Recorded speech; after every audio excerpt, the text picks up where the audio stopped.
Hi, good evening. My name is Jay Rothman. I am the host of the show. Welcome to Real Men, Real Talk Live.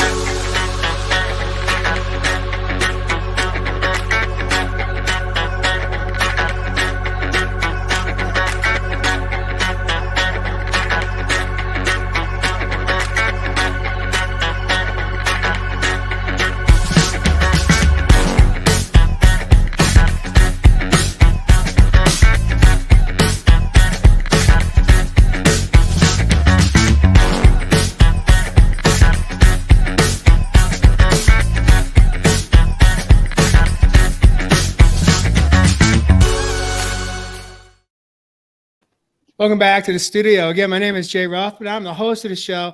I want to welcome all of my co-hosts this evening to episode number 100. Woohoo! In the house this evening, man. 100. we have a special guest joining us this evening, representing the feminine divine, Rachel Fiori, known as a mystical therapist coming in from San Diego, California. Welcome to Real Men Real Talk Live this evening, Rachel Fiori. Thank you so much. It's a pleasure to be here. And congratulations on 100, gentlemen. That's such a milestone. That's so exciting. We have Selflove Heath, the man of the land from down under. He calls Australia home. Welcome, Selflove. As always, brothers, and our sister, thank you for having me on the show. We have Josh Richer, hot coming in off of his trip to Colorado. Welcome back to Southern California, Josh Richer. Good to be home. It's so grateful to be sharing space with you guys. And of course, we have Mr. Jeff Pisano also coming in hot off his Kickstarter campaign to release his book, Americana Portrait Sessions. Jeff Pisano coming in from Nashville, Tennessee. Welcome back, Jeff. Thank you, Jay. I still remember show number 1. Wow, what was that, Jeff? What was that show, my brother? It really wasn't show number 1 per se. Yeah. It was when Jay asked us to do his show, and he said, I remember him coming to me and saying, would you want to come on my show with 2 other guys? And then we did that show, and I knew right then and there we had something. And I said it afterwards. I remember saying that after I immediately felt the soul connection with the 4 of us. Beautiful. Well, bringing us back to episode number 100, as we welcome our viewers and listeners, if you're joining us live on one of our 3 platforms, LinkedIn Live, Facebook Live, and YouTube Live, we invite you to light us up if you should hear something that you like or love with your love button on your monitor. Light us up. If you should be inspired to drop a comment or ask a question, we'll do our best to answer as many questions that we are able to pick up on the live stream as possible. If you're picking us up on replay on your health network, coming in through Roku TV or Amazon Fire TV, welcome to Real Men Real Talk, episode number 100. Tonight's episode is special to us, not only because we're here to honor and celebrate a milestone for us, hitting number 100, which is a big deal in the podcast community. We are also so honored to have Rachel Fiori join us, coming in as a mystical therapist. She picked tonight's topic in our meet and greet production meeting a week or so ago. Tonight's topic is Weak People Don't Heal, Warriors Do. And so, Rachel, that's really almost has somewhat of a underlying controversial tone to it. And so I want to open it up and invite you to kind of kick us off tonight and share with us, what does that title mean to you? Weak People Don't Heal, Warriors Do. And why was this topic so dear to your heart that you wanted to come in with it tonight on Real Men Real Talk Live? Yeah, thank you. This is very near and dear to my heart. I love this. Weak people don't heal, warriors do. That is truth. And what does it mean, though? We don't want to misinterpret it. What does that mean? It means that it takes a warrior to go inside of their pain instead of run from their pain. And what we learn, what we have been taught growing up, is to cope, use a strategy, use a method, do the retreat, look outside of ourselves, and then we'll make the pain go away. That's not a warrior.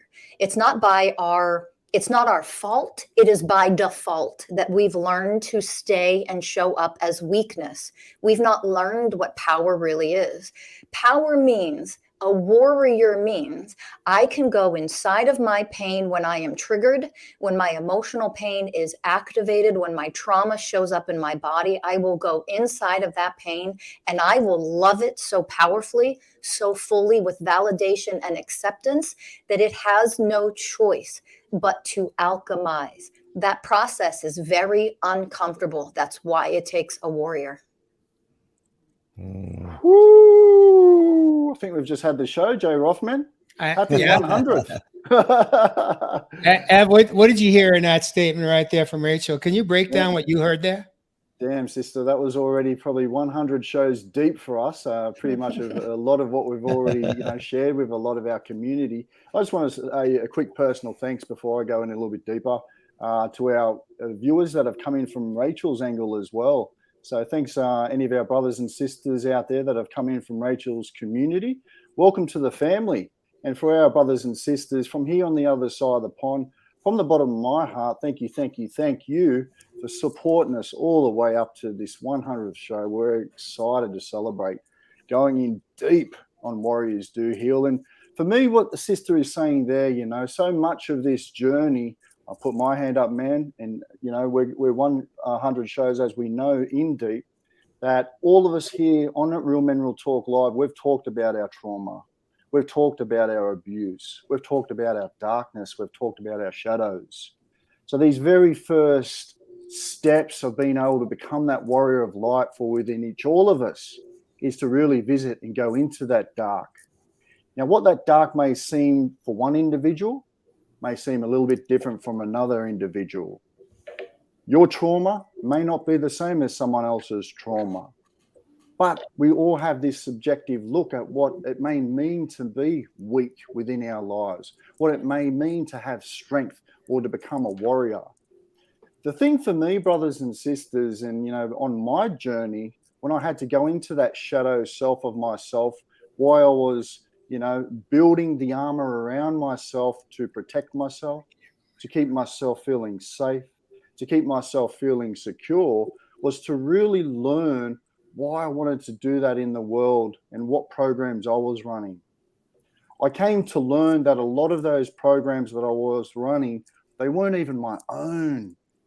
They were passed down to me. They were handed down to me. But see, the beautiful thing, and like our sister's saying in there, what's happening on this planet, and, I'd go far as back probably about to 2015, is that we are receiving the upgrades, brothers and sisters. We all have this potential to become that warrior of light from within. So what we're going to discuss, I guess, here tonight, not only on our personal journey, how we've been using our tools to be able to walk into these shadows or that dark night of the soul and be able to realize our own light in those shadows, but also to share some vulnerability in the stories that have really given us the power to be the warrior within our own lives. So look, I'm really looking forward to sharing a little bit more with the sister and hearing a lot more from her perspective of what weakness means, sister. Yeah, I love that. So I think we've learned how to be weak, and what that means is to run from our pain, to hide it, to suppress it, to repress it, to avoid it. And none of that is powerful. It keeps us weak because it means if I can't handle pain, am I powerful or am I weak? Being a warrior of light means to go into the darkness and illuminate it from the inside out. It's not stay in the light all the time. How are you going to transmute darkness, pain, unhealed traumas if you're running from it, right? Weakness is not an insult. It's something we've learned to become. It's how we show up. Because we don't know what power really means. We use force instead of power. I want to heal us. I want this to go away. That's not love. Welcome darkness. Welcome ugly, horrible trait that I've been gifted generously by the people who raised me, and it makes me show up as a shitty person in relationships. Welcome. I'm going to love you to the point that you have no choice but to alchemize and no longer be a part of how I show up in the world. That's what a warrior does. That's divine power, and that's what we're learning how to become. You nailed it, Rachel. And that was Ev and Rachel. When both of you were talking, I was reflecting back on when I started to get this, and because I thought the warrior meant you had the ability to tolerate pain and take it and stuff it down and just bottle that up and internalize it. I thought it was my ability to withstand pain. And I thought weakness was talking about it, sharing with my friends, exposing it, exposing those fears and all of that. And so I had it completely backwards. And it doesn't feel like warrior's work at first. It feels dirty, sticky, messy, bumpy, awkward, strange. To be able to sit with some of these emotions for the first time ever feels really weird, and it feels uncomfortable, and it's so funny because I thought this picture of like a warrior would be this, man in armor on this battlefield that's willing to just withstand hits and take hit after hit and deflect arrows. It's not. It's this soft part of ourselves. It's turning inward. It's loving those hurt, soft parts, and it doesn't feel very strong to do this at first. And it doesn't. You feel very vulnerable, and you feel very exposed. But when we are able to be in that place over and over and over again, and learn to trust that, and learn to trust ourselves in that space, and that we are able to honor and protect and be with that, be with those old pains, be with those old hurts, the stuff we wanted to run from. That's when we start to slowly recognize that we can sit with it, and that we're okay, and that it's not necessarily something we need to run, hide, bottle, stuff, shame, and push down anymore. And just the ability to be able to sit with it is power, is strength, is courage. And that's the warrior. And it starts out small, and it starts out really simple, but just even sitting with it, sitting next to the pain, and just saying, I'm here, and we're just going to sit here, and that's okay, is the most beautiful start to an incredible journey of being a warrior. Beautiful. Brother. So, Josh, I'm going to put you in a hot seat. Let's do it. When was Fire the pivot for you? When did you go from being a weak survivor to a strong, thriving warrior? When was that moment that you understood that you needed to pivot or shift? Do you recall that moment? The moment I was first able to even consider sitting with it was my third time to rehab, and I had just almost committed suicide the week prior. And I knew that I wasn't going to survive another one because I had crossed that threshold. I had considered jumping, and if it got that bad again, I probably wouldn't make it. And so I knew I had to do everything differently, and that meant everything, A to Z. Okay. And so sitting with this stuff that caused me so much pain for the first time ever and it didn't feel like a beginning, but it was the most beautiful beginning. And it seems very simple, and it seems ugly, and there is still judgment and shame there, and you got to sit with that too, and that's okay. And but yeah, it's a slow process from that point, but just deciding to sit with it is the start. You got to Beautiful. start. Thank you for sharing that. If you've been a good listener, man, I've got a question for you straight up, Mr. Fasano. We're talking about sitting with these beautiful emotions, particularly, us as men, which has been very hard for many men on the journey. How long does a brother know that it's been too long sitting with some of these things that have happened within his life that have caused him pain? Good question.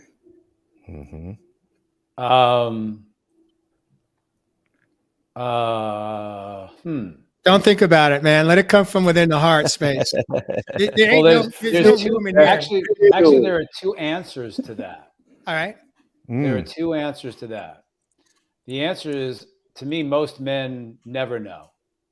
Most men never, ever know. It'll take somebody doing their best to point it out to them. Powerful. Most men will never really know based upon what men have been taught and what they have learned. They just won't know. And their behaviors escalate, their toxic behaviors escalate. I have to be the tough guy, as Josh was saying. I've got to be the tough guy. I've got to be this, and you know, far be it to feel my feelings, but that's even a stretch. Even saying to somebody who's in it, and there's plenty of women out there. So what are you feeling right now? They have no clue what that even means. Yep. They have no clue what that even means. So I would imagine most men just don't know. They've got to hit a place where it becomes incredibly dramatic. Something incredibly dramatic probably has to happen to get their attention that something ain't cool right now, or they've done something that isn't cool right now, or and then normally it would just take somebody to point it out and invite them to shift and change. So from a male's point of view, yeah, and I know plenty of women who are in the same place. Speaking of women, completely repeat over and over again the same old things. So yeah, you know, it just takes. But the reason why it is so toxic for men, and men can, because there's that deep rooted fear that if somebody held a mirror up to them and asked them to go deep within, it would scare the living crap out of them. Yeah. It's the most courageous thing that we could do is take an inner journey. And the reason why it's the warrior, and Rachel said something, we're Warrior of the Light, which is an amazing book that Paulo Coelho wrote. Oh, interesting.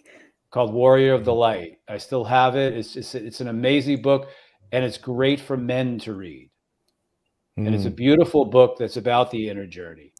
It's the most courageous thing that we could do, and the most frightening thing that we could do, because of what we're going to see along that way, moving deeper within our heart space, and all the wounding that's going to show up, all the trauma that's going to show up. Yep. And that's what Rachel means by being the warrior. Do we want to keep on avoiding and keeping our old habits, patterns, rituals, behaviors continuing, and then we're just stuck in the mud for the rest of our lives?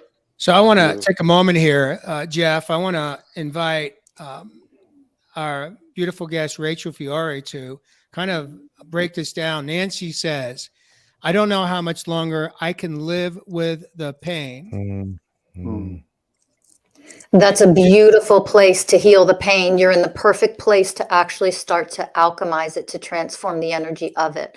I don't know how much longer I can live with it means it's time to start to love the pain that is there.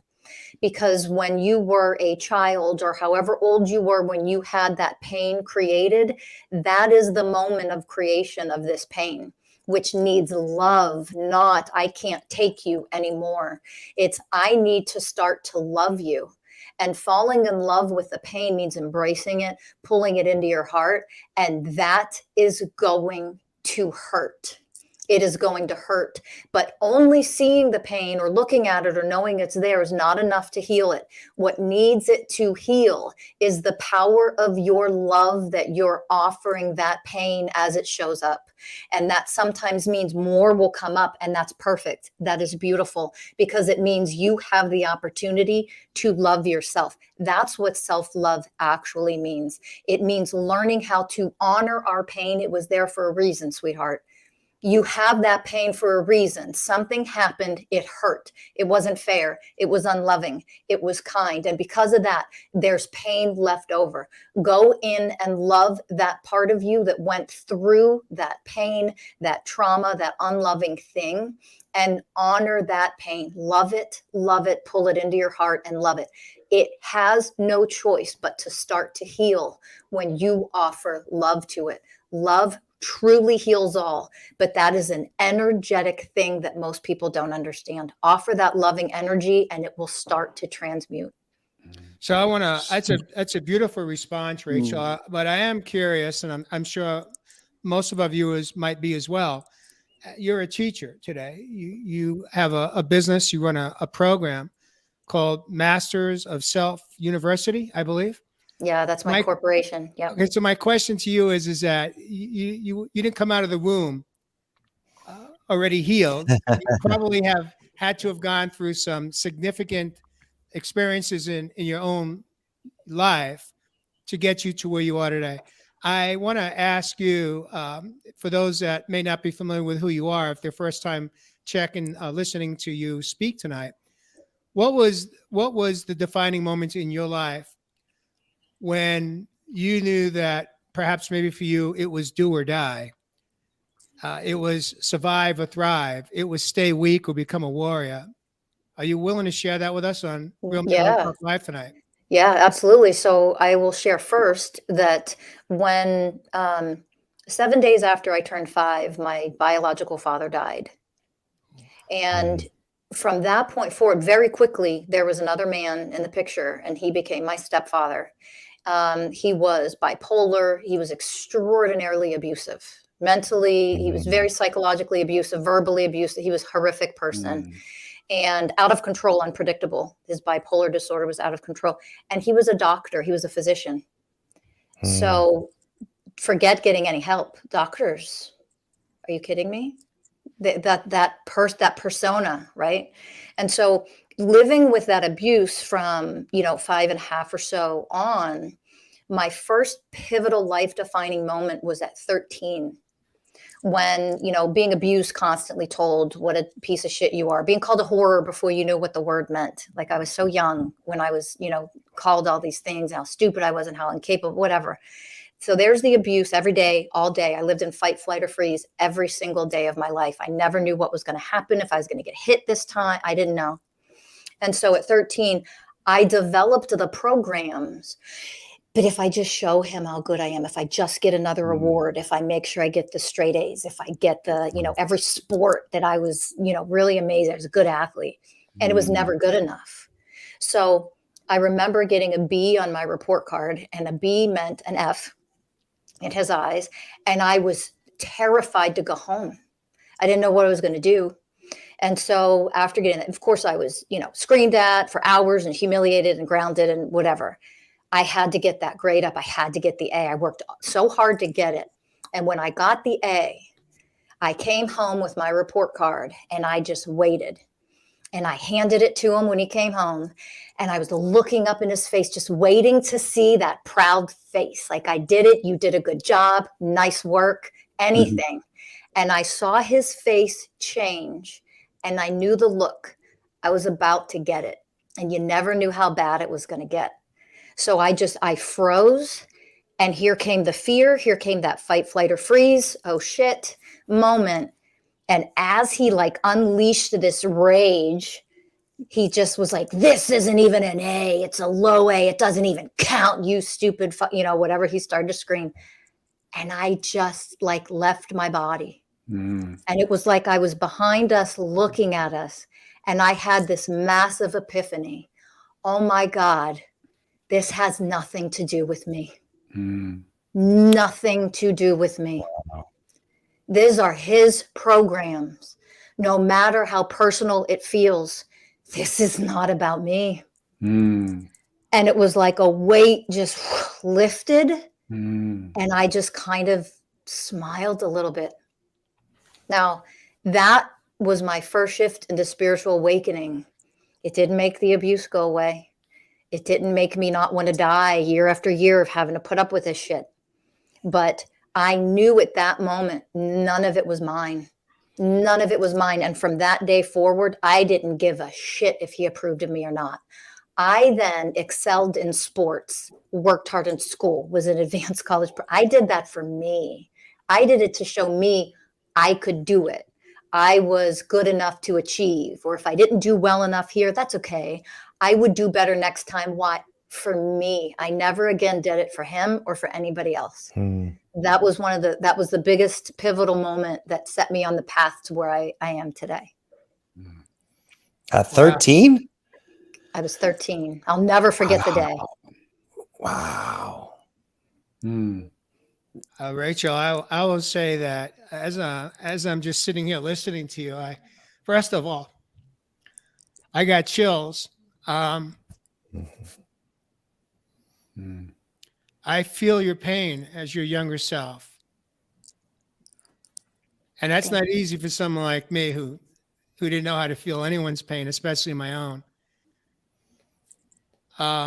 What a beautiful story. Thank you. And what I want to share in this moment, first of all, thank you for showing up tonight and for us, for all of us. I also want to share that what I've learned in my own journey of coming home to myself, to self-love, to return to love, was that it's not about denying those things happen to us. It's just changing our relationship with those things that happen to us. And I think that is the tie-in to when we were talking in a prior segment right here, right now, around feeling the pain. It's okay, like, for you to even share this part of your story, because we can't deny this as the truth. And we certainly don't want to live in minimizing it anymore, because that's, especially as men, that's what we did. That's what I did. This guy, I'm guilty as charged. I was always either denying it or minimizing it. And I also did my best to try to overcompensate the way you did to become that, that overachiever, as you described yourself. There's so much depth to what you shared. Well, what a beautiful story. What do you make of that, Josh? What did you hear in that story that hit you right in your soul? I felt you too, and I felt the pain, and I'm just left with your knowing at 13 just blows my mind. Your ability, what a gift to be able to separate in that moment and see it for what it was. Wow. I'm still just left with oh wow from that, Rachel, and that was your freedom. That was completely your freedom. That set me on a path of freedom. And I want to share this. It didn't make the abuse stop, as I mentioned. I mean, it was horrific. And I was in a tremendous amount of pain. I had a lot of inner child wounds to heal. When I went off to college and went on, as an adult and, grew in my 20s, I had a lot of healing to do. But here's the beauty of it. I knew it was mine. My healing is my responsibility.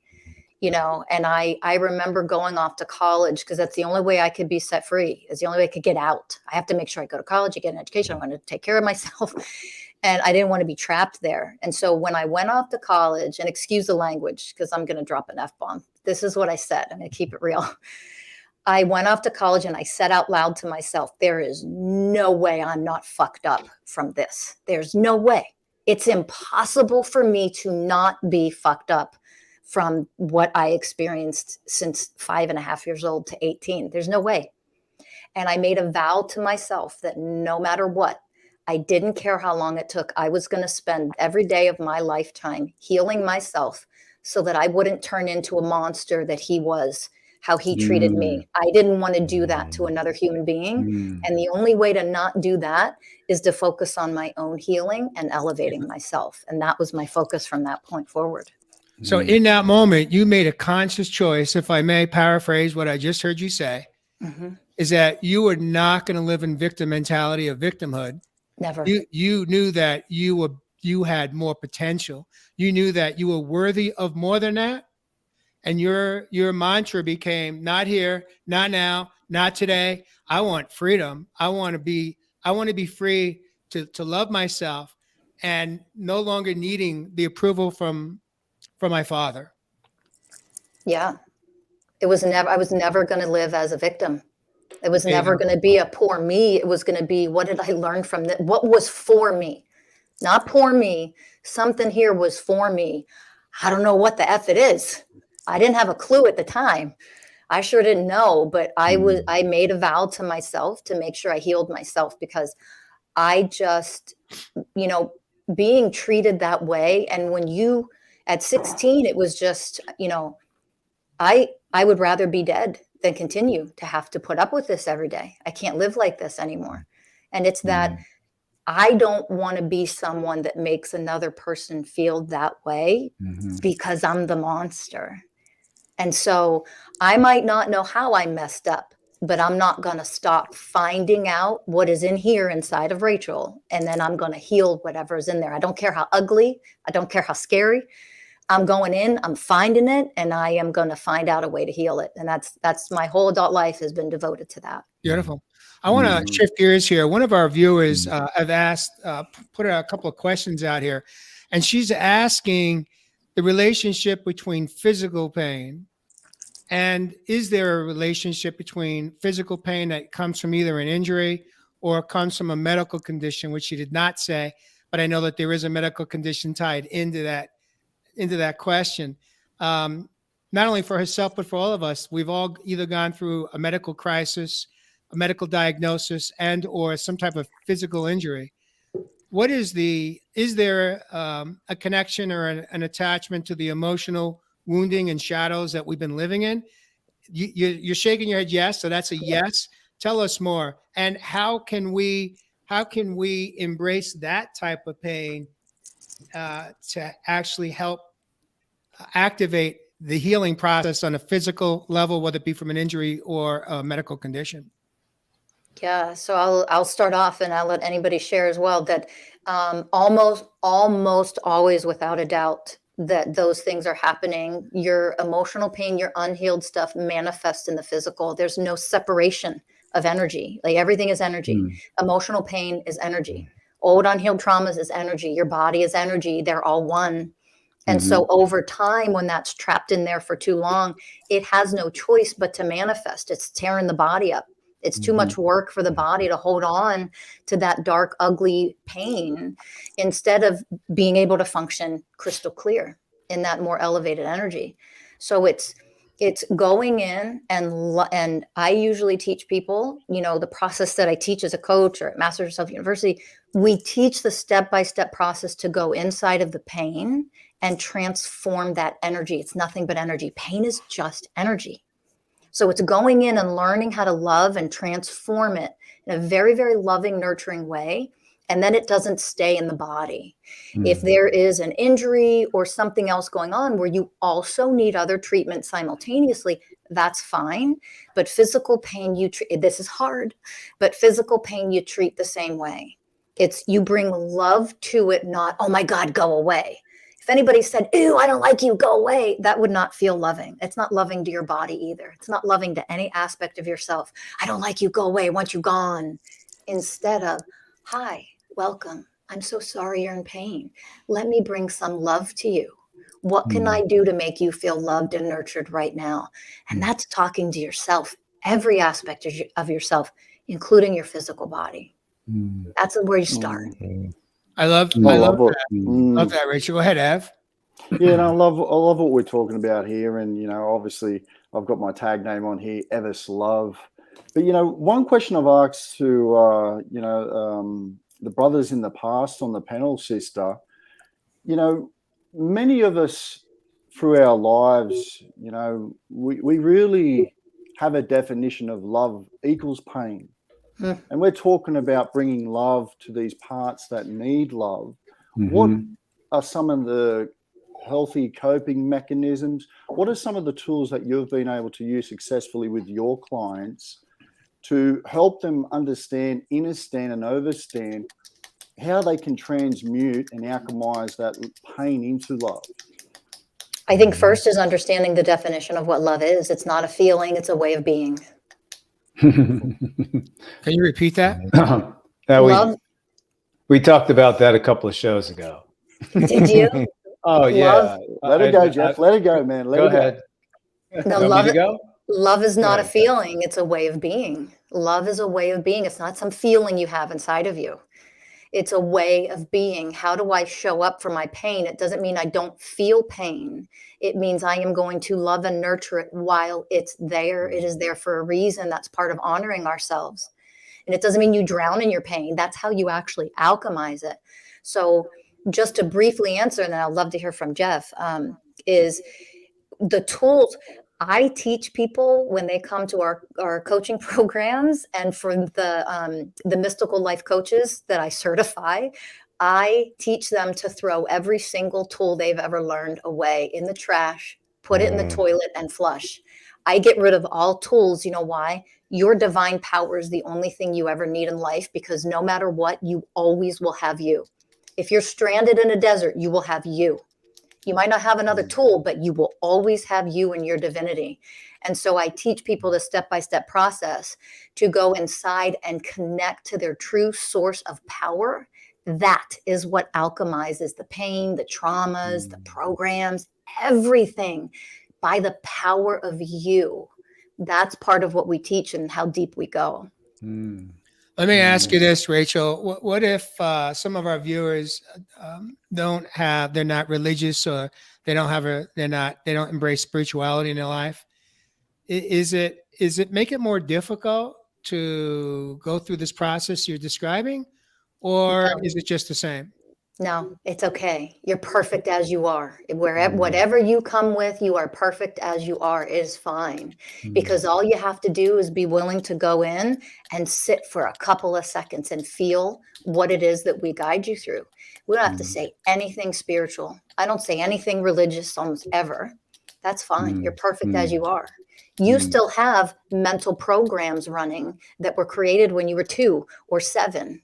So mental programs is how we start. What are the mental programs running? And let's learn how to just change the mental program energy. Everybody has a feeling, even if it's just agitation or anger. That's the language we use. Mental programs, emotional programs, behavioral programs, and then inner child wounds. You don't have to say anything woo-woo if you don't want to. That is perfect. You are perfect as you are. The perfect place to start. Love that. Beautiful. Fasano, what are you making of all this tonight? Wow. What's on your mind? Well, the first thing I wanted to say, I think the ongoing word tonight is pain. And the thing for me, the most important thing to do, resistance causes pain. Yes. Resistance causes pain. So here's the thing. Pain is just caused because we're resisting our feelings. If I'm in pain, there's something that I'm feeling inside. So going back to all of this and what Rachel was saying in a different way, and I've said this on the show many times, our feelings have energy attached to them. And if we are repressing and suppressing our feelings because we don't like the feeling, I'm feeling angry, I'm feeling sad, I'm feeling this, I'm feeling that. And we've been programmed that the only feeling we're supposed to be feeling is joy. Well, that's bullshit. And I've said that many times on this show. But if we resist, suppress, and repress our feelings, that is going to eventually cause us an immeasurable amount of pain in every single moment. And then because we suppress and repress all of those feelings, which has energy attached to it, it's perfect. when you're watching a television show and you start laughing your ass off, you're moving energy, folks. You're feeling something. It's making you feel. When you see something and you begin to cry watching a movie, you're moving energy. So this energy that is attached to all of these feelings, if we suppress it and repress it, eventually it's going to cause physical dis-ease. It's just going to happen because, as Rachel said, we're stuffing it and stuffing it and stuffing it, and eventually our bodies are going to go, whoa, we've got to release it somehow. So we're going to cause this physical dis-ease. Yep. But it's this journey within that we're doing that will allow us to begin to feel all of those feelings that have been stuffed ever since maybe we're 5 years old, 10 years old, 20 years old. And then through the inner journey, all of that starts to come up and begin to release. And when we start to release it, it shifts and changes, or as Rachel says, alchemizes ourselves. So pain for me is the resistance to feelings. It's simply a resistance to feelings. But one thing I wanted to bring up really quick that we talked about in our production meeting, what we're talking about here, folks, is the work. And we've been talking this for 100 shows, the inner work that is most important to do, the commitment. The question I have is, if you're really and truly committed to yourself, to go within and continually go within for the rest of your life, because it's always about holding up a mirror. It's not about running to the next 3-day intensive. It's not about running to the next master class. All of that are wonderful supplements to your committed inner journey. And it's about moving within and really looking at that. And that is the warrior. The warrior is, I'm ready now to look at everything within me that's going to come up. And with the guidance of Rachel, the guidance of Evis, the guidance of Josh, the guidance of Jay, standing right next to us, holding a safe place for us, we can do this. Love that. Love that. Fasana, you're on fire, man. Yes. You're on fire. I want to take a moment here as we're approaching 45 minutes into the hour coming up. Rachel, Jeff just hit on something, and I want to take us in another direction, piggybacking what he said about supplementation. Right now in 2022, psychedelics has become a very, very popular gateway for many people as part of their healing journey. What is your personal perspective on psychedelics? Is it well, I don't need to feed you the language. Go ahead. Tell us what you think about it. Does it work? And how can it be utilized or enhanced in a healing journey in a healthy way? I think that it can be a beautiful tool. It can be a beautiful tool. What I receive as a channel when I'm guided with people who come and ask, oh, I want to do this or I want to do that, I usually tell them, you do the deep, dark work first. You learn how to step into your divine power first. You learn that you are actually capable of processing your own pain, your traumas, your unhealed stuff, your programs. And when you can do that work and make progress there and start to set yourself free, if you want to add in a supportive tool to enhance what you as a divine being are already capable of doing and are doing, that's when you're going to get the benefit of what, say, plant medicine is actually meant for. When it's used in a responsible therapeutic way, I think it is beautiful. I think the problem is most people out there use it in a very irresponsible way. If you're on your 10th ayahuasca ceremony, for example, this month, you're a drug addict. You're not in plant. That's not plant medicine. There's a difference. There's a difference. And we need to get real and call ourselves out on this crap, because all we're doing is more damage over time by using, oh, that's going to heal me. That's going to heal me. Learn how to heal yourself. And then in that journey, anything else you add in as a supportive tool will only enhance what your divinity is already doing. When we do it in that way, I think those tools, no matter what it is, wilderness retreats, master classes, anything, plant medicine, beautiful. They're there to enhance and help, not to do the work for you.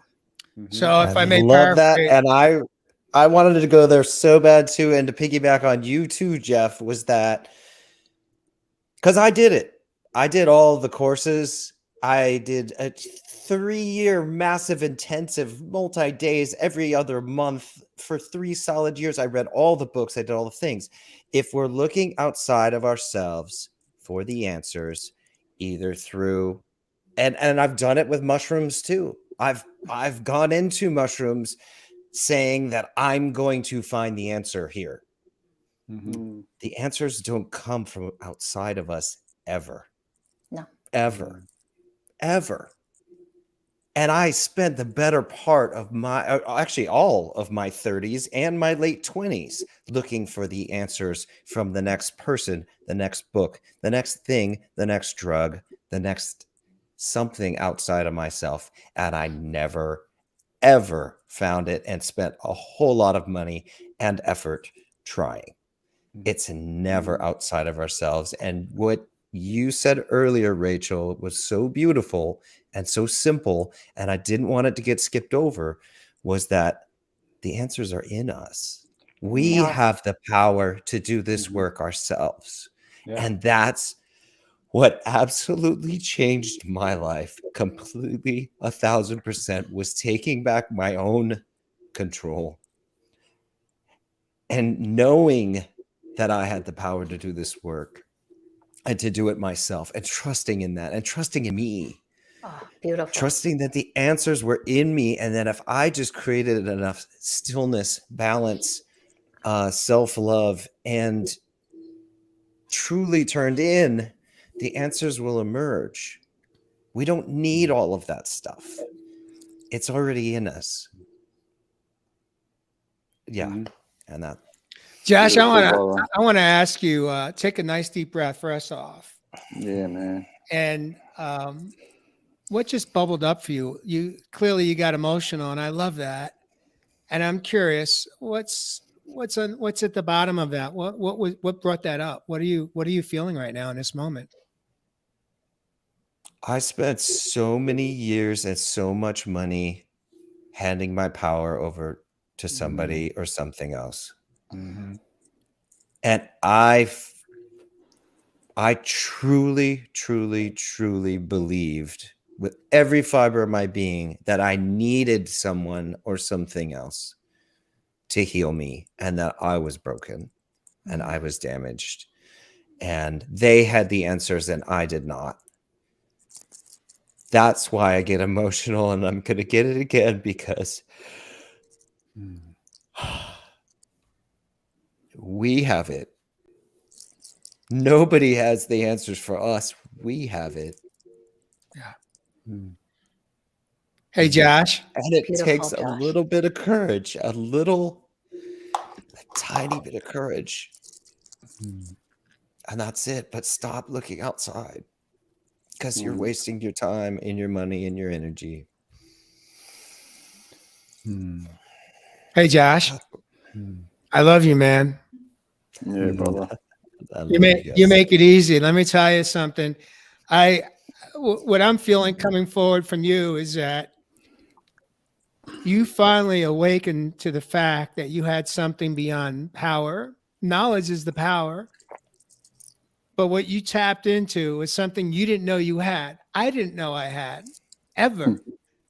I didn't know I had it until I hit my threshold of pain was so deep. I was hours from death back when I was 54 years old, just a few 7 years ago. And what I've learned is that I had something way more powerful than power. I had something called superpowers. We all have that within us. But what we weren't taught in our homes was how to tap into that. Exactly. And that is what we are all, I don't want to say promoting or marketing. That's not what we do here, but it's what we live in. We have all experienced our own superpowers. And it's the superpowers that is the gateway to bringing us back home to the true essence of who we were born to be. What do you make of that, Rachel Fiori? Oh, I love it. I love it. And Josh, you're beautiful. And you're amazing for discovering the power that you are. And you are just illuminating because of it. You are shining such a beautiful warrior, loving light. And thank you for doing the work on yourself. It's amazing. I want to applaud you for that first. Well, no applaud needed. It was just what I needed to get to wake up. And we can all It's do it. And wonderful. that's why I'm so passionate about it. And that's why I do get worked up, is because we all have this. And we can all we can do it. You know, what's most important is to find someone, if you're really intent and want to make this commitment to yourself to move within, release, and grow, is to find someone who is simply going to hold that space for you, that knows how to allow you to move within. And it just supports and guides you to do that on your path, and holds that space and knows when all of the stuff is coming up to allow it to come up. What we're really doing, the best people to work with are those people who are facilitators, not teachers. There you go. We can teach and I've said this on the show so many times, it's about nurturing first. Yes. Having that ability to nurture first, not to get rid of anything, but to nurture whatever is going on within you, because when that person can help you nurture that, then we can do it on our own. So it's about being a facilitator, to nurture first and then teach later. Beautiful. Well, the facilitation, from my perspective, Jeff, comes from, if you haven't done the work, then you're just a teacher. Then you're just working from a book, something you were taught. But until you have actually put those shoes on and walked into pain with those shoes on, now you have value that you could bring. I spent 21 years working with therapists, and I was never with a facilitator, and I never ever had any tough love shared with me. I was never called out, and I was never guided home, because these were not facilitators. These were therapists, and there probably are some good therapists out there. I just didn't meet them. And I worked with probably 6 or 7 over 21 years. And the other piece of that is, from my perspective, I realized this when I was deep into a coaching session not that long ago, because a couple 24 hours ago, was, for me at least, the way I show up is, my intention is to reach you at your soul level. I am not in this to preach or teach you. I'm in this to reach you and connect with you at your soul level, because that is where the healing needs to take place. Exactly. We can reach you at the soul level. We have infinite possibilities for healing. We're moving from inspirational teachers to transformational messengers. Yep. Beautiful. Love that. And the guide, the facilitator in that, is somebody who is teaching you what self-empowerment means. They are always guiding you back to yourself. That's the key. It isn't finding people out there that are going to give you solutions and tasks, and here's how you schedule your day, and here's how you're going to reach this goal. People come to me in my programs, or they come, this is fantastic. In my mystical life I certify coaches in this work, in the work that I do, and the work that, similar to all of what you offer. And it's a struggle for some of them to go, but I need you to put it in an outline. But I'm like, nope. I'm like, no, guess what the answer is to that? No, get out of your minds, get away from knowledge. Knowledge is not the same as wisdom. Wisdom comes from the heart and the soul. And that's where you're learning how to guide people back to their heart and soul. It's empowerment, getting them to see, to go within, to reach their level, to connect to their own divine power. That's where wisdom starts to flow through and guide you in your life, not what you read in a book. I left Western medicine because of how Western medicine was in the United States. And I started my own corporation and my own coaching programs because I was like, this is bullshit. People have the power to heal themselves from almost anything. So let's start teaching people how to heal. And what I was always told when I worked in the hospital system was, Rachel, but sick people make us money. You need to just sit down and be quiet and stop this nonsense. Sick people make us money, Rachel. And I knew right then and there I had to get out, I had to leave, and I had to start my own thing so I could teach people what self-empowerment actually is. The power that they truly have is within. You just need the right guide to show you how to get there, not to give you answers and solutions and tasks and checklists. That's a waste of time. It doesn't heal anything. Beautiful. Rachel, as we approach the hour, we're 6 minutes from the hour or under. I want to take a moment here to, we could probably do another hour. We haven't really even tapped into. We haven't gone down. We've gone down a rabbit hole, but we can always go deeper. I know that, which means that there will always be an opportunity to, I say yes, Rachel, you are always invited back in the future, perhaps maybe later in this year or early next year. When we're called to, or when you're called to, you're welcome to reach out to us. But in this moment, I do want to give you the opportunity to share with our community, a Real Men Real Talk Live community, that you in fact have a program coming up very shortly. And I'd like you to take a few minutes here to share a little bit about what this program is. I'm also setting it up on a banner on the bottom of our screen for those that are interested to learn some more. It is called The Divine Heart of Man.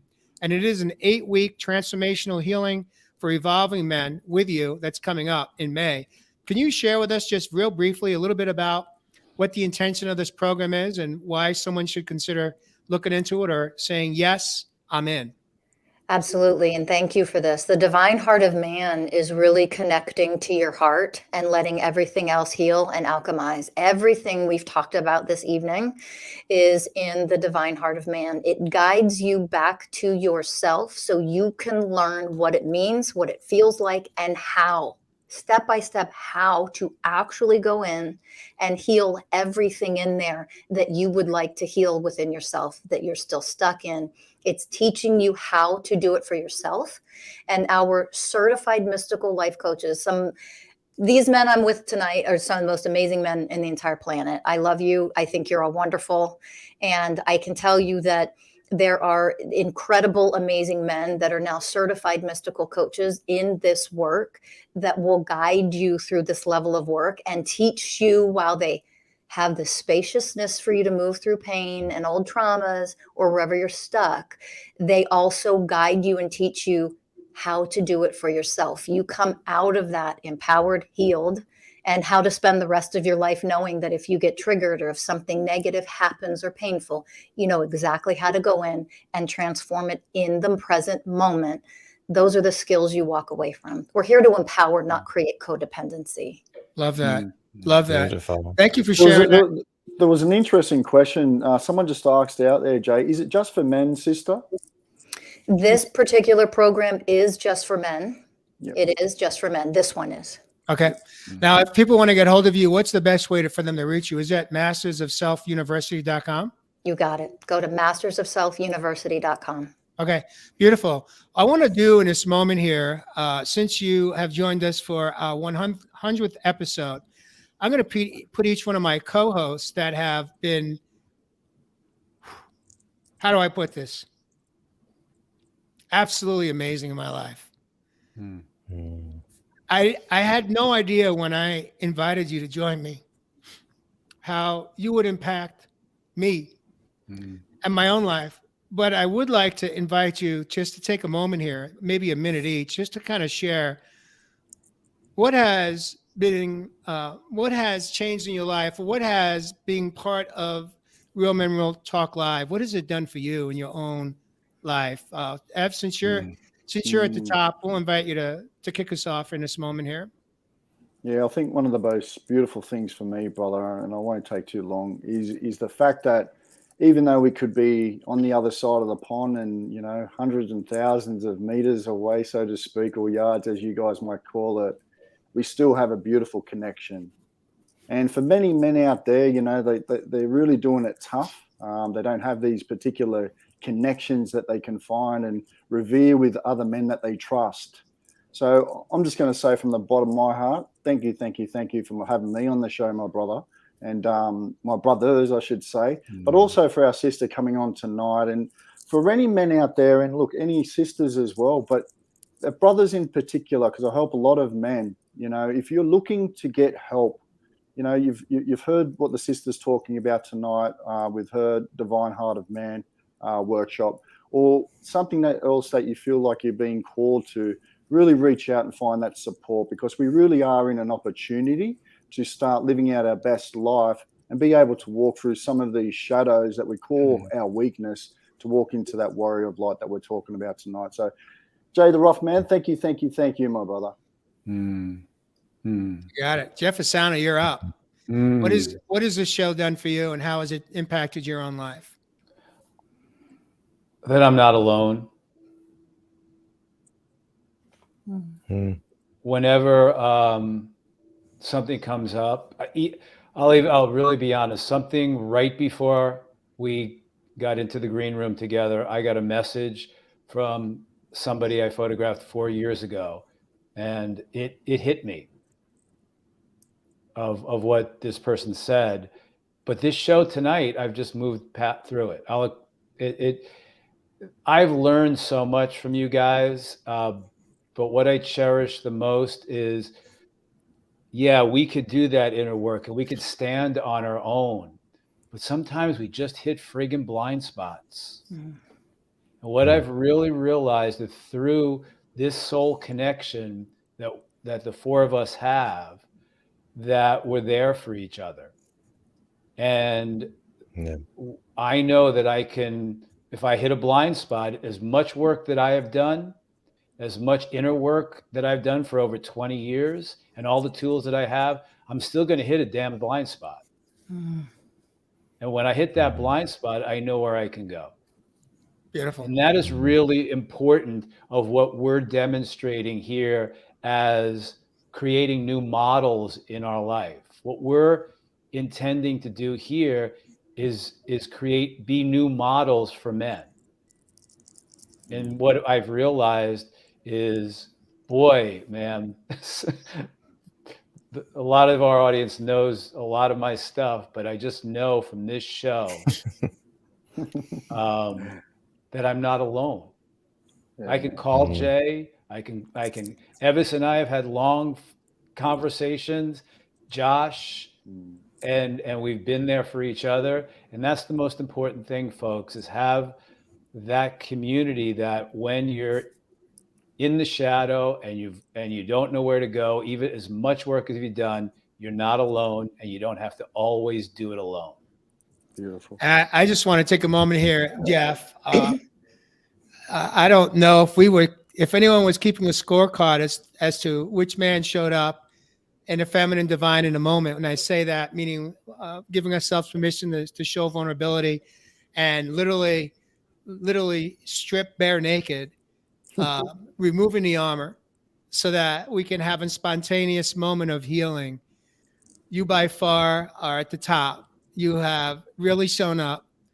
You have been the man that I wanted to be part of this journey with me. You have done it so well. You have done it no matter what.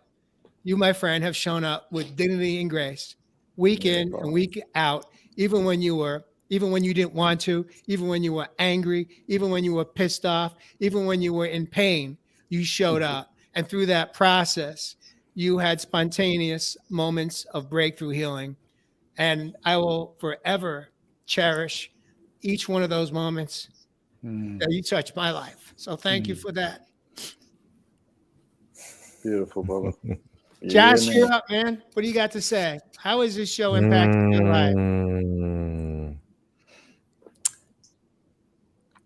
This love right here that we're all feeling, this is the space. This is the fertile ground. This is where we grow. It's through you, gentlemen, that over the last 100 weeks, I've grown so much. And it's because it's safe here to do so. It's safe to show my heart. It's safe to show my feelings. And out there, it's not. And so, yeah, everybody, if you can give yourself this opportunity of loving people in your life, and it takes one to do it first, Jay, and that was you, to give us all permission that we can show up here wildly vulnerable, crying week over week, bearing our naked souls to the world, like you said, Jeff so beautifully does. This space becomes special, and it becomes healthy, and this soil becomes immensely fertile for growth, and we can show up for ourselves in this soil and grow hugely. And I'm eternally grateful for what the show has done for me. And I see we originally showed up to help a bunch of dudes and ended up doing some pretty cool shit for myself. So, and that's through you guys' love and support. And so a huge thank you. It's beautiful. Beautiful, brother. Rachel, you're on a hot seat right now. Yeah, I've been crying that whole time. Welcome to Real Men Real Talk Live, sister. What has this show done for you?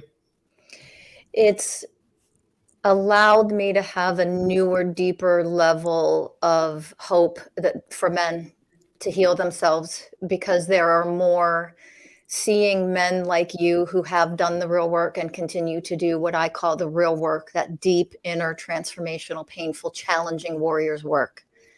It's seeing you allows me to just share my love for every one of you. I am so grateful and appreciative that you show up as role models for men and women, both. I don't want to exclude women, but it's very challenging to find men who are brave and vulnerable and help other men heal, and not only focus on solution, strategy, instead of getting right to the raw shit and doing the real work. So I honor every one of you. I honor everybody that is doing the real work out there, man or woman. It is not easy. You are doing it. Keep going. Reach out for the help who can guide you back to yourself. And as long as you do that, keep watching this show, because it's amazing. And thank you for having it. Thank you for having me on it as well. It's been a pleasure to have you, Rachel. Yeah, definitely. You know, originally you were supposed to be here next week.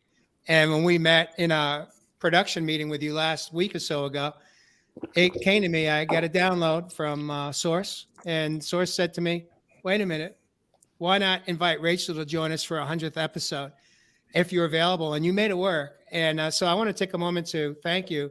It takes courage for a woman to step into this platform, because we come in with our own past stories around that. There may be some shadows and some intimidation and some apprehension. And our role in this program is to create a safe space for you, so that you could show up as vulnerable and as your authentic self as you are capable of in a moment. And so thank you for showing up tonight and taking this moment to hold space with us as we honor not us, but the platform and the show that we have created, not knowing where it was going to go. And my closing thoughts, as we're a little bit over this evening, I'm giving us permission to do just that, is the intention was to touch other people's lives. I didn't know, like Josh shared, that our lives would be touched through this experience. Relationships outside of ourselves, due to this platform, due to this show, have evolved. I can speak for myself that there's been massive healing that's taken place. My mom is one of my consistent viewers and fans. And the show, the topics have been a gateway for us to have some massive healing that hadn't taken place prior to us launching Real Men, Real Talk. That for me may in fact be the greatest gift for myself that I received. And I didn't go in it with any motive. I didn't go in it with any expectations. All I came in with it was just trusting, because this wasn't my idea. This came from God. And I just trusted that it was going to unfold exactly as it should. And as you said, Rachel, when you go live, you don't have a script. You don't speak from your head. You channel it from source, from within. And that's how we show up on Real Men, Real Talk Live. We don't do research before we go into a topic. We just speak from our own experiences of having navigated through it, or as we are in it, going through the dark nights of the soul, sometimes live. It's happened. And so I want to thank all of you that have found value and have continued to show up week after week, as we have consistently on Real Men, Real Talk Live. I love all of you. I thank you for joining us on this healing journey together. May you continue to have the strength to